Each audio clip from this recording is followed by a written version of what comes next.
Recording. Chewing gum. Gotta put it in like a dip. I don't know.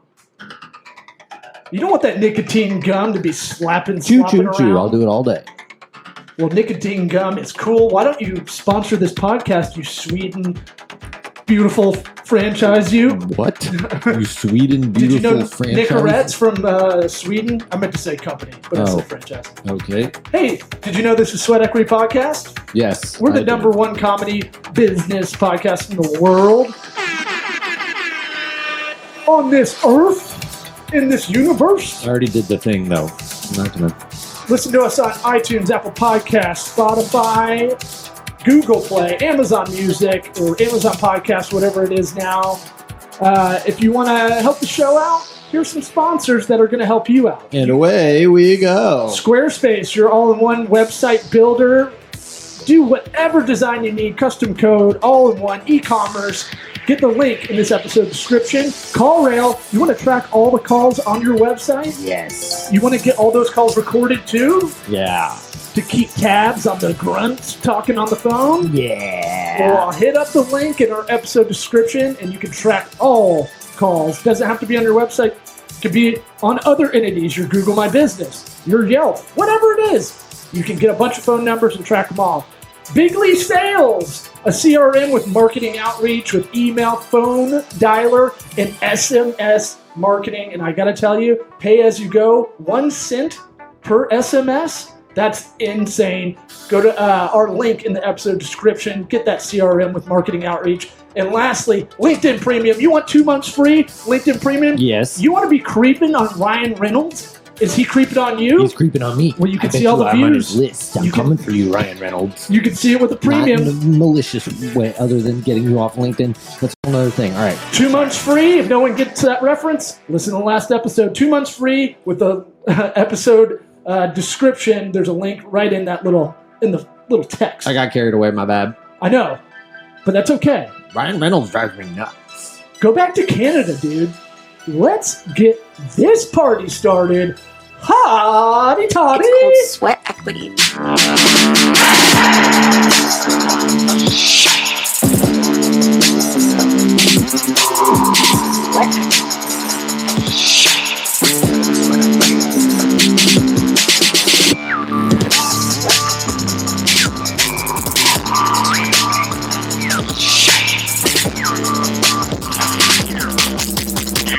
Listening to the Sweat Equity Podcast.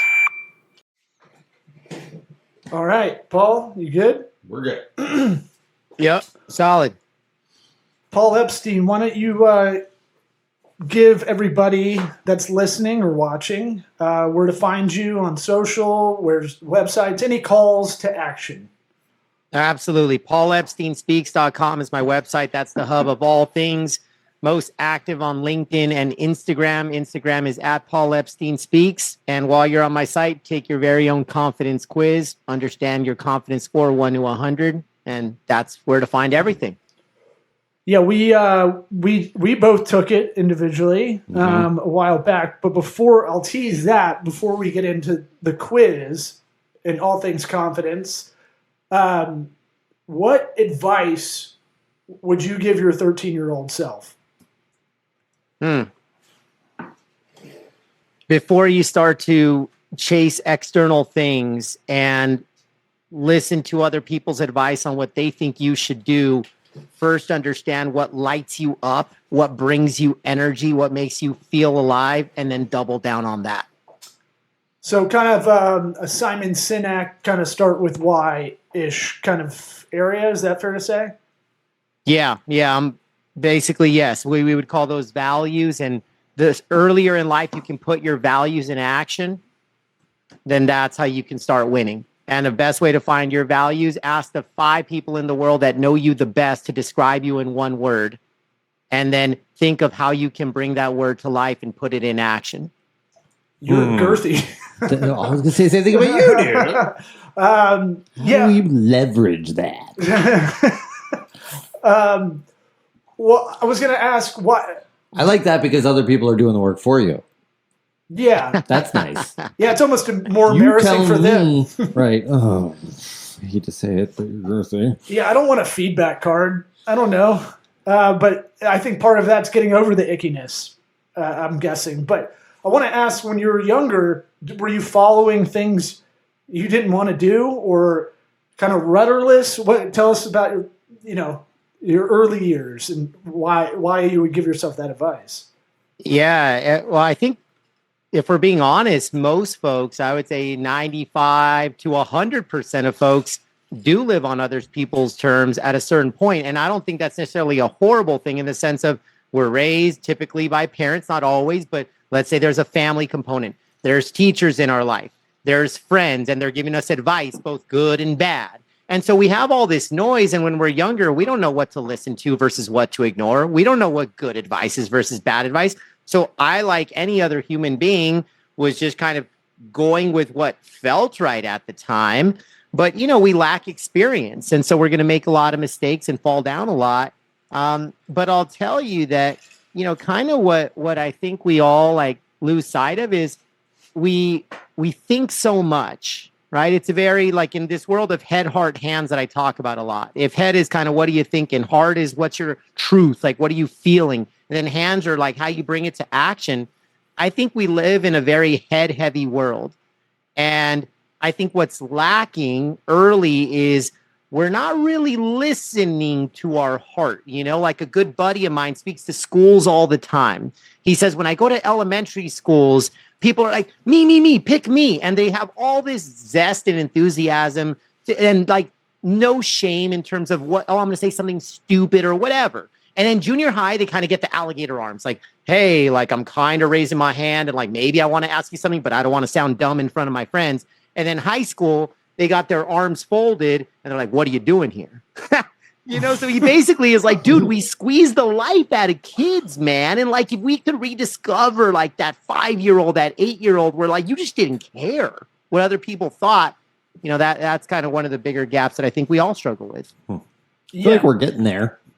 What? You and I personally. What? We're getting there. Getting to not lifelong journey, back baby. to the 5-year-old selves. I like to say I underthink a lot. I don't overthink. I'm a chronic underthinker. I'm just an underthinking kind of guy.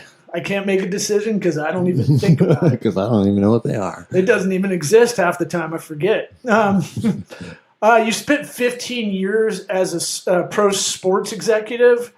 We were big sports dorks. Can you tell us about that part of your life? Yeah, so it's 15 years, 3 NBA teams, then a global agency that was owned by the Yankees and Cowboys owners. So some big brands, end up at the NFL league office, broke some Super Bowl revenue records. And then my most recent chapter was my last handful in sports, heading up revenue for the San Francisco 49ers. But the really cool thing is, put aside the trophies and the accolades and a lot of the achievement, because we certainly checked a lot of those boxes. I have this thing that I talk about called playing offense in defensive environments. So if you're listening to this, defense is a metaphor for any adversity that you face, any hurdle, obstacle, setback, challenge, all the bad stuff that goes on all around you. And in sports, I was in a lot of losing environments. Even though I was on the business side, here's a real example. I started the LA Clippers. Woof. I'm a sales guy, woof. Entry level. Exactly wow. Right. Woof, woof. So ESPN, a year before I start, they say, you're the worst brand in sports. Then my second week on the job, the front cover of Sports Illustrated says, worst franchise in sports history. Yep. Try selling that. Wow. What's the year? What year is this? Oh, that was 2005. So guess who's on the other side of the hallway? LA. Kobe and Shaq Lakers. Winning championships. Right. Yep, Kobe and Shaq winning get your own championships. town. I lived in LA from 06 to 2010. Man. I tried. We're in Tampa. We don't have a team. I tried to be a Clippers fan. I tried it. I tried it out. We got the Raptors. A for effort. We had the Raptors. I'm a Heat fan. I was like, I got to go to my mom's roots in Miami, and I went Heat. Yeah. After trying for a year with the Clippers, 06, 07, I just God, this is no Magic ever. Magic were never in play. I hate the Magic. How do you hate the Magic? We grew up with Penny and Shaq. Come on, we grew up in those glory years. Those were cool. You cool remember the little penny doll? Yeah, I got the penny doll. And Horace Grant with his sports goggles. Yeah. I get that. And look, I like that era, but I hate the city of Dennis Orlando. Scott, Nick Anderson. Come on, man. Orlando's a fake city. I don't trust it. It's built on dreams. Illusions. And people lump Orlando and Tampa in the same kind of category. It's like, no, we're way different areas. I think. Everybody just kind of lumps us into Florida. Anyway, but okay, Clippers. You're with the Clippers. Maybe the worst. They're definitely getting like the worst franchise in sports. That was kind of ubiquitous. That wasn't like right when Sports Illustrated declares it, it's kind of official. Absolutely. There's not, competing agencies saying differently. When it wasn't so thin that you could fold it in your back pocket, fold it in four, like, origami, put it in your back pocket. I haven't held a Sports Illustrated in 10 years. Right, that's what I'm saying. But back then, it meant something. Right. And they were the joke. We're Buccaneers fans. We were the joke in football forever, the Yuccaneers. Yeah. So tell us how you kind of turn that into something. Yeah, and actually, it's cool that you said you're a Bucks guy, because where certain sports franchises overlap, and this is kind of what fans of bad teams on the field or the court of the ice do. They put the paper bags over the head. They hopefully cut out some eyes and hopefully cut out the mouth so you can breathe. I mean, that's part of it. And so at the Clippers, I remember that front cover of Sports Illustrated, one of the paper bags on the forehead said, "Please shoot me." And so that's kind of the environment that I was living in. And so the way I describe it is you've got to figure out a way to sell the unsellable. And so when folks don't demand it, when the market doesn't want it, how do you connect folks to this thing? And then from there, after going from 28th in league revenue to second in league revenue, then we hop over to the New Orleans. They were then the Hornets. Now they're the Pelicans. We almost lost the team to permanent relocation because a lot of folks in the South didn't care about basketball. It's totally football driven. Like, football's a religion.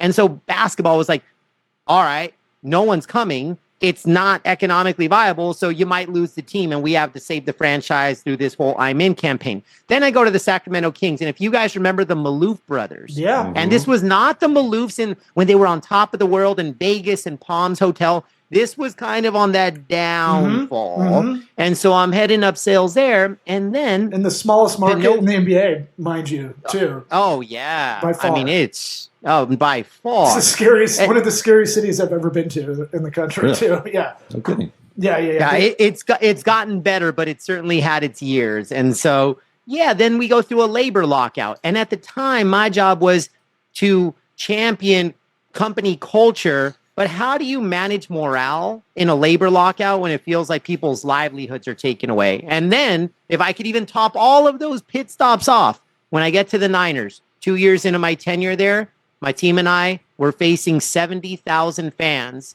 in the aftermath of Colin Kaepernick kneeling. Okay? Wow. So you go through all of these elements of uncontrollable adversity. And that's why when I speak, I say, we all have defensive environments around us. It could be a toxic relationship. It could be a losing sports team. It could be whatever it is.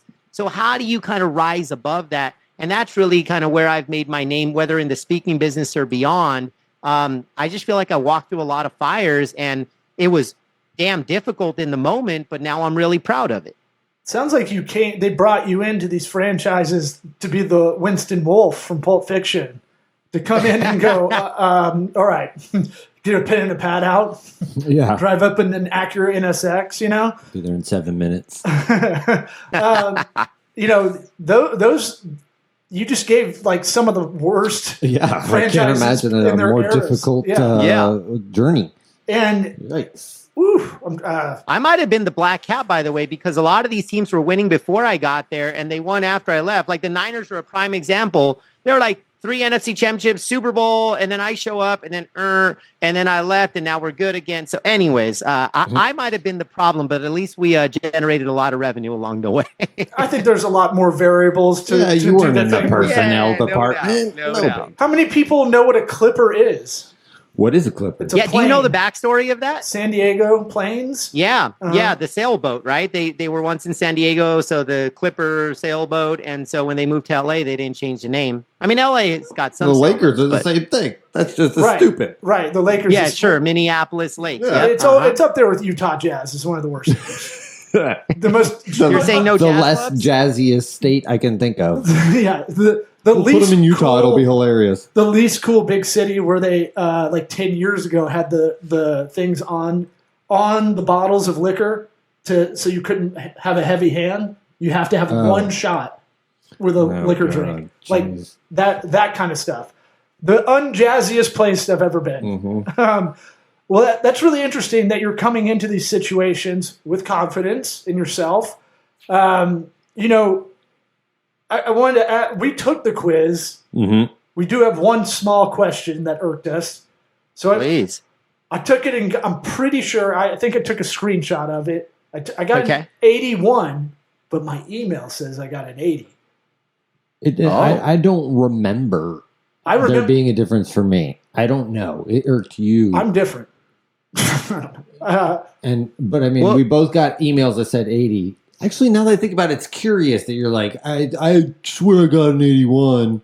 One better than you, but I can't figure it out. I can't find it. I didn't say better. I just said, you know what that's my confidence. You want to have one more point. No, you know what it is? It's like the SAT course. We give 1 point for spelling your name right. So that's all I got to say. That's it. I'll find that screen grab.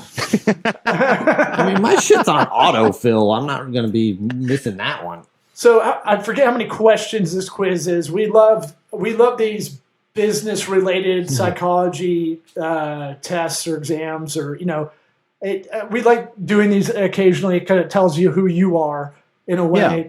Can you break down your head, heart, and hands aspect for the audience? Just give a quick rundown. Absolutely. So when you're trying to make decisions with more confidence, because what I really boil down to is like when folks ask me, like, Paul, if you could fundamentally master one thing in life, whether you do it, coach it, train it, and I started talking about all these big things like, awareness and ownership and intention. And I think all those things are great. And I absolutely consider those the table stakes of winning in life. The problem is most folks don't know what to do with it on Monday morning. Like if I'm just like, hey, go be more aware. Hey, start owning the good and the bad. Hey, have more intention. It sounds great, but now what do I do on Monday morning differently? It's not pragmatic. It's motivational. Right, exactly. Right. Yeah, totally. So like I got it down to this lowest common denominator. And being in the NFL and NBA, you're around a lot of high performers and high achievers. You start to understand what separate the elite from the rest of the pack, whether in the business side or on the sporting side. And I really kind of came up with two things. I said, those that separate and stay and sustain their performance, they're very decisive and they are completely comfortable with imperfect action. So if life is this game of decisions and actions, and then if you think about it, whether you take action or not is a decision in and of itself. So this lowest common denominator is decisions. And as I poured more into the research under this, and this is kind of a mind blow, guys, so prepare yourself. The average adult makes 35,000 decisions in a day. Wow. Today, you, me, everyone listening, each of us, 35,000. As an underthinker, I think mine's closer to 35. I think I missed some. Well, there's some unanswered questions out there for me today. A lot of them are innate, I'm guessing. 99% are autopilot. Otherwise, like we don't have the capacity for it. So yeah, your number's generous in the sense of how many critical decisions do you make a day? Like a handful, maybe, right? Like maybe, like depending. But there are these really big forks in the road. And what happens at forks in the road is we freeze, we get paralyzed, and then we make the worst possible decision, which is indecision. And so what I realized is that to step through these forks in the road with more confidence, that became the calling card. So you asked me about head, heart, hands. If you ask me, Paul, how do you show up at these critical forks in the road with confidence? What is this head, heart, hands thing all about? I wanted to make it, you used the word pragmatic earlier. I wanted to create a solution, an application tool that was accessible to everybody. I don't care if you're in high school. I don't care if you're a budding entrepreneur. I don't care if you're a senior citizen. It's something that can universally apply. And so the equation is head plus heart equals hands. So head is when you're approaching these actions, these decisions, do I think it's a good idea? Heart is, do I feel it's a good idea? And when your head and your heart are on board, that's a green light. You absolutely should take action every single time. Head and heart are fully ignited. When one of the two is on board, it's a yellow light. You solve for the gap. Then now that you're aware, you stop running reds. No head, no heart, don't do it or stop doing it. And so that's what the head, heart, hands equation was all about. It was about creating more confidence at these critical forks in the road. And I really think that the biggest gap that a lot of us have is we go, we do. Life is so fast. It's so chaotic. It's so stressful. It's so complex. So we use a lot of head. We act with our hands, but we're bypassing our heart. So I wanted to make sure that this was a head and heart, not a head or heart type of solution. And that's why when I measure confidence, part of the quiz is checking your mindset. How strong is your head? Then it checks your heart. How strong is your authenticity? Then it checks your hands. How much are you driving action? So that's really what the quiz is about. Yeah, I would, I think a lot of overthinkers, when people tell me they overthink a lot, right? Yeah. By the way, could we get this to all girlfriends and wives trying to decide a restaurant out there? This whole process, just so they can get better at making a decision. What do you want to eat? Whatever you want. Okay, how about this? I don't want that. And you're like, what the? Yeah. What are we doing? Oh, that's so funny. But I would say the head's analytical side, right? Yep. That should be the logical. Yep. That should be logical, right? Mm-hmm. And heart's more of a gut intuition, I would say. Right? Yeah, more emotional. Yeah, think of head as logic and heart as emotion, generally. So I run into people a lot of the time that do the logic aspect with bad data, I feel like. The confidence rate is very low. And the heart, it's a lot of heart. So coming into this, that's kind of where my bias was, because I feel like a lot of people make gut decisions, which are usually to be indecisive, which is almost like worse than yes or no. And like you said, make a decision, try to be, I think the subtext was, you're not going to get every one of them right, but get more of them right. It's You're imperfect. better off addressing that bad choice faster than just not addressing it at all. Yeah, like my friends that don't want to go get an STD test because they don't want to know the results. And then, they might have herpes for years. I don't know if that's I don't know. We have to add jokes into this sometimes that they're not all dimes. Oh, man. They're not all swishes. Yeah, no, but you bring up you brought up a lot of interesting points, but here's the reality. Look, I don't think this is an off-on switch. You're either confident or you're not. I think this is a dimmer switch. I think you go up, you come down, depending on what's happening in life, in business, at work, with your spouse, with whomever. So I think it's a dimmer switch. But the other part you brought up, which is actually the beauty of the equation, I don't know a lot of people that are perfectly balanced between logic and emotion. Like I don't meet a lot of people that I'm like, oh my gosh, you're the perfect balance of head and heart. No, like me, I'm way heavy on emotion. So what this equation forces me to do, because it's head plus heart equals hands.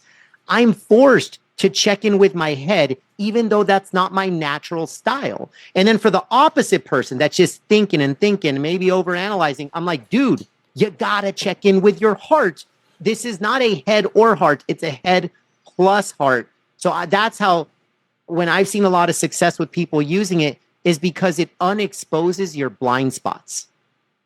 Yeah, when you were talking about the equation moments ago, I was thinking this is a guide to making you think logically. The unanalyzed life is not worth living kind of thing. So, like, if I don't schedule a couple of minutes at the end of the day, I probably won't think about the day. So it's kind of like that for your equation, where it's like, most people are all heart, and most people probably identify with that. This gives you kind of a rubric to go, hey, maybe write some X's and O's down, see what, is this a positive or negative kind of thing in a logical way. Is that fair to say? Yeah. Like people, they're driving with emotion, and you're kind of like, hey, pull over, let's do some logic here real quick. Yeah, and here's what the data is telling us when folks use this. So as much as I'd love to tell you that that life is filled with green lights, I think the goal and why I wrote the book Better Decisions Faster, which is really where we unveil this head, heart, hands equation.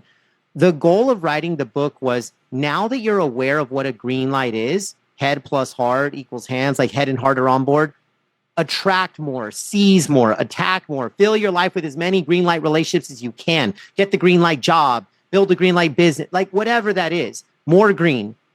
And then the other thing of awareness is, now that you're aware, no head, no heart, stop running reds. Stop. We're giving you an equation to kind of figure out, like one of those, like, hey, stop doing it. But here's the messy middle. 80+% of what the data tells us is most of business and life lie in yellow. Either head or heart is on board. And so, but here's kind of the fast pass to the ending of what we should do. I think there's two types of yellow: head on, heart off, and then there's obviously the opposite. My belief is we should treat those very differently. So like, think of, we've been talking about relationships. We could like have some fun and mess around with this one. But let's say, like, you know, damn well, like, you could be with a person and like at one point they were like attractive to you, like you're dating the supermodel, and like, so your head is like, oh my gosh, they're hot, right? But your heart is like, this person isn't the one. I know that. This is not a keeper, but it's fun. And so your head keeps kind of like, you stay in it. But you already know the end of that story. And the same is possible for a job. You stick with it for the logical reason, the money, the head is on board, but you hate it. Your boss isn't, like, whatever. Like, you can go down whatever path you want to go down. My advice to that is, your heart's not going to change. So if you really want to live a life of greens, you got to exit out of whatever that yellow light is at the earliest possible opportunity. It may not be tomorrow. I'm not telling you to leave a job and be bankrupt tomorrow, but I'm saying know that there's an exit strategy and start to build it. The opposite yellow, when your heart is on board, but your head hasn't caught up yet, my advice to that yellow is stay in the fight. Because it's so hard to get your heart on board for something that when your heart is in, it typically stays in. So you should absolutely try to untangle kind of the cobwebs in the head, and like maybe there's some self-limiting beliefs or some other stuff. But my advice for heart in, head out is like, you stay in the fight, because if your head can catch up, dude, those can be life-changing greens that once were the good yellow. We're in the HOV lane of driving metaphors. I love it. Yeah. Sometimes you get stuck at the rest stop. I kind of hate you right now. I hate that. I only said that to piss Eric off. He knew he would do it. That's why I'm a great comedian. I want to hear about. Man, I had a roommate that couldn't make a decision in college, and it fucking drove me nuts. Yeah. And then would get fatigued about his indecisiveness. Can you tell us some stuff about this, like overcoming decision fatigue? Like, there's people that have to make too many day-to-day, right? I would say the indecisive people are the most taxing around you. What are your thoughts on overcoming that? For sure. And like I said earlier, I think indecision is the silent killer, right? Like, that's the one thing, like, you're not even pulling a trigger, whether it's a good trigger, bad trigger, like, you're not pulling any triggers. Like, and you brought up a couple things, and I know you were probably half joking, half not, but when it was like, hey, honey, should we figure out like whether we want to eat McDonald's or Jack in the Box tonight? Like, do I recommend the head, heart, hands equation for like a trivial decision? My response would be, use it for any decision that you think is significant. So as an example, McDonald's or Jack in the Box on a Tuesday night might not be that significant. But let's say you're on some crazy health plan, and then you're like, well, where do I order DoorDash from? Because of the bigger health plan, maybe you should think about it in a more serious way, because you have this kind of bigger picture thing. But here's my thought about indecision. So, all right, everyone listening in, and all three of us on this pod right now, if we audited our past, the decisions we've made in job, career, relationships, health, if you audit it and you show me the quality of your decisions, I'll show you the quality of your life. And nobody pushes back on that. They're like, yup, totally checks. I got it, Paul. Like, yes, life is a game of decisions. Check. So then I'm like, well, hold on. So if it's so important, what's your process? How do you make decisions? They're like, Nobody has a process. I don't care if they're CEOs. I don't care if they're like super successful entrepreneurs. I know we have a lot of small to medium business owners on this call. Like, I don't care if it's just the everyday Joe and Jane. Nobody has a process. And so when I thought about this, I'm like, if we could create a simple and easy to understand process, which ended up being the head, heart, hands equation, that's the solution to overcoming indecision. I think what makes us indecisive is, well, all right, like there's high stakes, there's high consequences. I don't want to make the wrong decision. I don't want to piss this person off. I don't want to let this person down. And then we freeze. And when we freeze, we get paralyzed. When we paralyze, we're indecisive. So I'm like, look, I'm not promising you're going to get to the end of the road using the head, heart, hands equation, but I do promise that within a matter of seconds, I'll get you to a green, yellow, or red. And then that's when the work begins. Green and red are fast. When we say better decisions faster, green is like go, go, go. Red is stop running the reds. Those are instant. The yellows, we're going to need some time, but at least now you can identify it as a yellow, and now you know how to confidently navigate going forward. So to me, the head, heart, hands equation was the solve for indecision because now you got a process. And I should mention, anybody listening, they can go on your site to take the confidence quiz. It's free. Yeah. Unless you're scared. Yeah. Well, before we skedaddle, I wanted to ask you, do you have an example in your life? You made this kind of this process, right, to help people make better decisions. Is there something that happened as you're making this process later that you reflected on and go, oh, this is almost like, I feel like it must have been something where you were like, everybody was telling you something, but you deep down were like, no, I feel like it's this way. And then you went with everybody else. And then later down the road, you're like, I was right the whole time. I was saying, like, you used your own system without knowing it after a while later down the line. But I like your question too. No, we'll find out. By the way, brilliant question. Because I would say whether we both say thank you. No, thank you. So look, at any time, whether you're writing a book or whether you're speaking in front of thousands of people or whatever, like obviously you're not winging it, right? Like you got to they always say you write the book that you would have needed 5 to 10 years ago. So I think any thought leader, any author, any speaker, they should be communicating, myself included, things that are stress tested. Like, dude, I'm not telling you I've always made great decisions, but I'm telling you that when I audited my past, I'm like, bro, when your head and heart were on board, like, and whether I use those exact words, but when I thought think and feel, when those things align, I always ended up in a good place. And then I start thinking about those painful, bloody red lights that I ran. And that's just a very slow death. Think about a red light relationship, no head, no heart. You're like, man, what am I doing? And the real fascinating one, though, to me was separating the yellows. I didn't ever analyze anything like, is my head on board or is my heart on board? But then when I said, that job that I was somewhat miserable at, like, why did I stay? Oh, the money. What's money? Well, head. Okay, but my heart was out, and I knew after 6 months, after the honeymoon period, I was like, okay, that's a signal. And then I also thought, like, what decisions was I struggling to make? And there was a happy ending, right? Like there was a green light at the end, and those were the ones where my heart was in. And like, this is not going to tee you up for a great comedy, but I'll be very vulnerable with your audience. I disagree. You were in it for the head and the happy endings. I was trying to go with handsy. As soon as I said that, I was like, oh my gosh. Sorry, so I just want to point out, you're doing a great job setting us up. Thank you. It's your show. You do you. We need to look at our comedy decisions on the fly. What? Why? It's too late. Can't undo it. Yes. It's hard to transition from happy ending, but I'll do my best. Okay. So, no, like one of the biggest, darkest yellow lights I ever had was like my first 6 months of being a dad. I struggled mightily. Like my heart was all in, but my head was like, what just happened to my life? Like just, again, I'm just putting it out there. And I include this in my book because I feel like this was kind of the origin story of like, Paul, you have to be able to help people through these yellow lights. So like, if I could simplify it, I wrote the book to attract more greens. I wrote the books to make people aware so they stop running reds. And I wrote the book because navigating the messy middle of yellow is hard. So I wanted to be a part of the solution because I've struggled through as many yellow lights as anybody. So that's kind of the you talk about what did I go through? I went through not loving being a dad at the beginning. And now I'm like, oh, the Hallmark card finally showed up. But that's not how it was the first 6 months.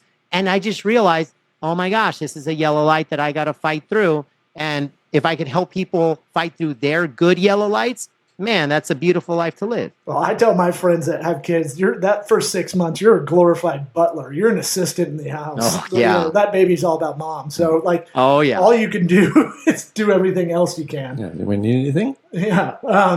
I can't. I was like, I wish I could produce milk. I can't do it. But I'll go get. I tried, and nothing happened. I'm sorry. yeah. That's a different. That's a different hands The tech heart. isn't there yet. Yeah.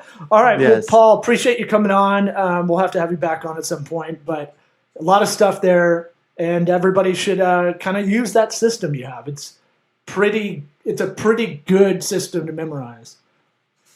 Love it. Yeah. Well, thank you for having me on, and would love to be back on anytime. So. Yeah, for everybody out there just listening in, again, I think confidence is kind of the core of it. So paulepsteinspeaks.com, hit that quiz, and there's going to be a lot of cool stuff that's sent your way after. So it's all in the spirit of making better decisions faster. That's it. Thank you, sir. See ya. Thank you.